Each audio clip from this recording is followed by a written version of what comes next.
Tonight, you'll probably scroll through your feed again, just like almost every night.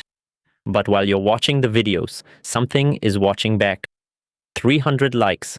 That's all the algorithm needs to predict you more accurately than the person sleeping next to you. And how a machine pulls that off without hearing a single word you say.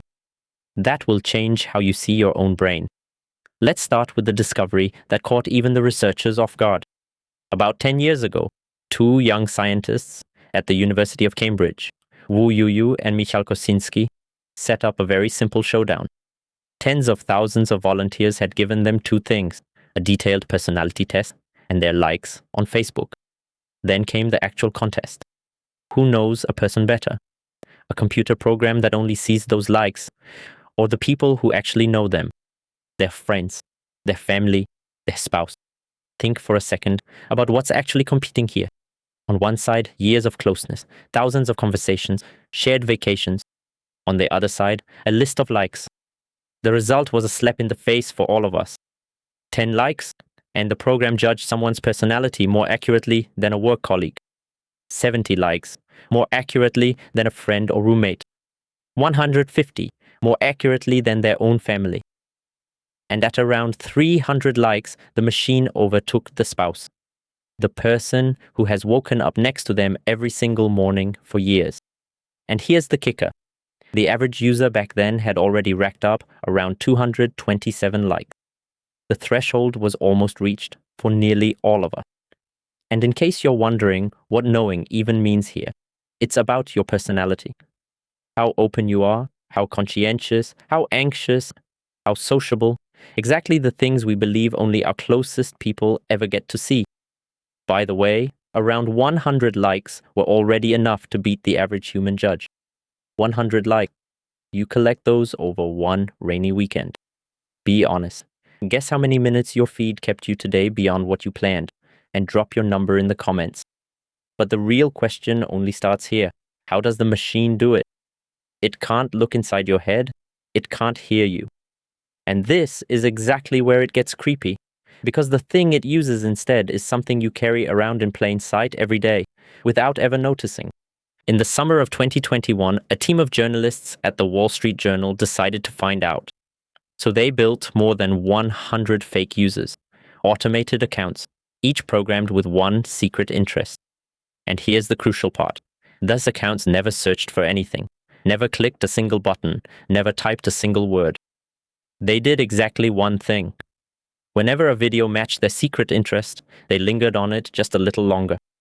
A hesitation here, a rewatch there, nothing else. No profile filled out, no interest selected, no words spoken.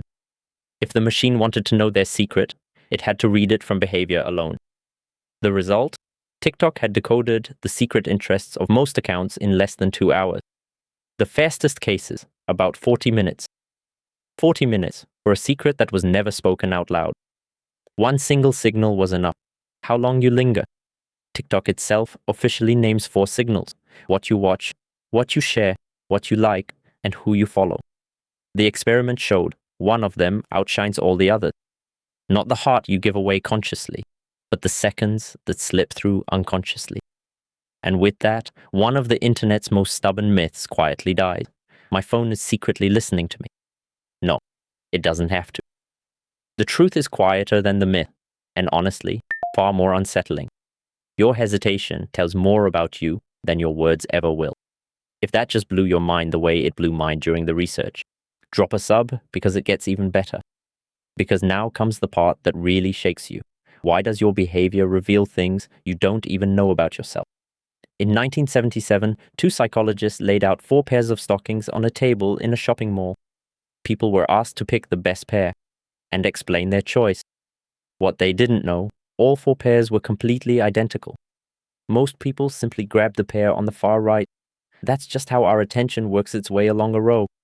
But when asked why, not a single person said, "No idea, it was just on the right." Everyone had reasons. The quality, the color, the fabric. Confident, detailed, completely sincere, and completely made up. Their brain had invented the explanation on the spot, and they believed it themselves. The researchers, Nisbet and Wilson, drew a conclusion that echoes to this day. We have no direct access to the reasons behind our own decisions. We only experience the outcome, and then we make up the story. And that doesn't just happen in shopping malls. Ask yourself, why did you watch that one video all the way to the end last night? An answer will come to you. But whether it's true, that's something your own brain simply cannot guarantee. Your clicks, on the other hand, don't lie. They're the raw data before the story gets painted on top. And there's one more layer, the gap between the person you want to be and the person tapping the phone at night. 3 behavioral scientists tracked for months which movies people ordered and what they actually watched. The pattern was crystal clear. The serious films and documentaries, all the things people felt they should watch, sat on the shelf for weeks. The light entertainment played the very same evening. Your ideal self writes the list. Your actual self presses play. And the algorithm learns exclusively from your actual self. That's why your feed sometimes feels like a mirror you never asked for. Which leaves one last question. Why can't your brain simply switch off that lingering? The answer is over 200,000 years old. Picture your ancestor on the savanna. Somewhere, the grass rustles. Her head turns before she decides to turn it. Researchers call this automatic glance the orienting response. New, moving, striking things pull your gaze before conscious thought gets a say. Back then, whoever looked 1 second too late got eaten. Whoever looked away too often missed the ripe fruit, or the crucial argument in the tribe. So your lingering is not a weak character. It's a survival program. But here's the thing, back then, there were a handful of such moments per day. Today, your feed serves you hundreds of them per hour. Every waiting room, every elevator, every red light, everywhere, a little patch of grass is rustling now. And for the first time in human history, there's a stopwatch running next to it, recording every single millisecond of your hesitation. The machine doesn't read minds. It measures a reflex that is older than language itself. And this is exactly where the good news lives. The machine knows your hesitation, but not your reason. It sees where you linger. It will never know why. Your values, your intentions, your ideal self, all of that stays invisible to it. You are not seen through. You are merely measured. And that is a massive difference. If you like, take one single question with you into tonight.